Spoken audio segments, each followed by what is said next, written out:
আসসালামু আলাইকুম। আজকে সূত্রের সাহায্যে রাশিগুলোর বর্গ নির্ণয় করব। সূত্রের সাহায্যে রাশিগুলোর বর্গ নির্ণয়, এটা হলো কাজ। এটা হলো কাজ। কাজ নাম্বার, পৃষ্ঠা নাম্বার হচ্ছে 72, গণিত বইয়ের 72 পৃষ্ঠা, সপ্তম শ্রেণীর গণিত। গণিত বইয়ের 72 পৃষ্ঠা কাজগুলো আমরা 4টা কাজই করব আজকে।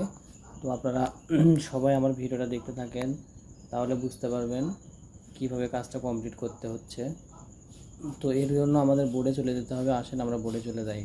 তো যেগুলো কাজ আছে সেগুলো আমি তুলে নিছি। কাজ নাম্বার 1 5x-3, কাজ নাম্বার 2x-by, কাজ নাম্বার গ 5x-6 এবং ঘ নাম্বার 95। তো আমি এক নাম্বার সমাধান শুরু করে দিয়েছি। তো 5x-3 হোল স্কোয়ার মানে বর্গ। এখানে বলছিল সূত্রের সাহায্যে রাশিগুলোর বর্গ নিন, তাহলে এখানে 25x, এই যে কলমের সমস্যা শুরু। তো আপনারা লক্ষ্য করতে থাকেন। আমি এটা হবে এরকম 5x, তারপরে 25x² 25, এখানে 5 দোকানে 10, 3 10 30x প্লাস 3 3 9। এটা আমাদের অ্যান্সার হবে।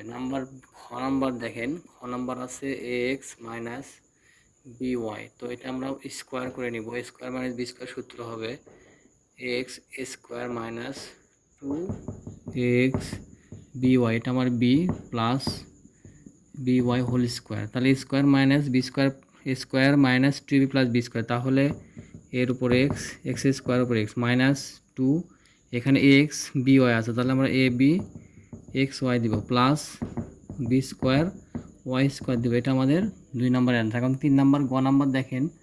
গ নাম্বার আছে 5x-6, এটার উপর হোল স্কোয়ার করবো। 5x-6 এটার উপর হোল স্কোয়ার করবো। এটাও square minus B square, 5x এটা স্কোয়ার মাইনাস সূত্র অনুযায়ী 2, 5x এটা আমার এ আর 6 আমার এটা বি প্লাস 6x স্কোয়ার। তাহলে 5 5 25 x square minus 5 2 10, 6 10 60x plus 6 6 36। এটা আমাদের গ নাম্বার অ্যান্সার হলো। এখন ঘ নাম্বারটা যেটা আছে দেখেন 95, এটা কি করব, মাইনাস করবো। 100 মাইনাস 5, তাহলে কিন্তু আমার 95 হয়। তো স্কোয়ার আমরা করে নিই। শুধু একটা সংখ্যার উপর বর্গ করলে হবে না, তো আমরা মাইনাস করে নিয়েছি। এখানে দেখেন 100 মাইনাস 5, তাহলে 95 হয়। তাহলে 100-র উপর স্কোয়ারের হলে স্কোয়ার মাইনাস সূত্র অনুযায়ী 2, 100 আমার ছিল এ আর 5 আমার ছিল বি, এখন প্লাস বি স্কোয়ার।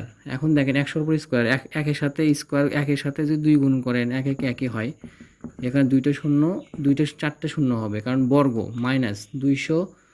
এখানে 200কে যদি 5 দিয়ে করেন, 200কে 5 দিয়ে 5 দোকানো, 200কে যদি 5 দিয়ে করেন 5 দোকানো 10, তাহলে 10 আর এই দুটো শূন্য এখানে আসবে। আর এখানে 25-এর উপর স্কোয়ার মানে 25। এখন আমরা এটা যোগ করে নিই। 1025 মাইনাস যদি 1000 করি তাহলে আমার চলে আসবে। তাহলে এখানে 25ই হবে। এই দুটোর জন্য 25, এই সংখ্যার জন্য এই সংখ্যা। এই 10 থেকে 1 বাদ দিলে কোথায় 9 হয়, তাহলে এটা হবে আমাদের অ্যান্সার। এটা আমাদের কাঙ্ক্ষিত অ্যান্সার হবে।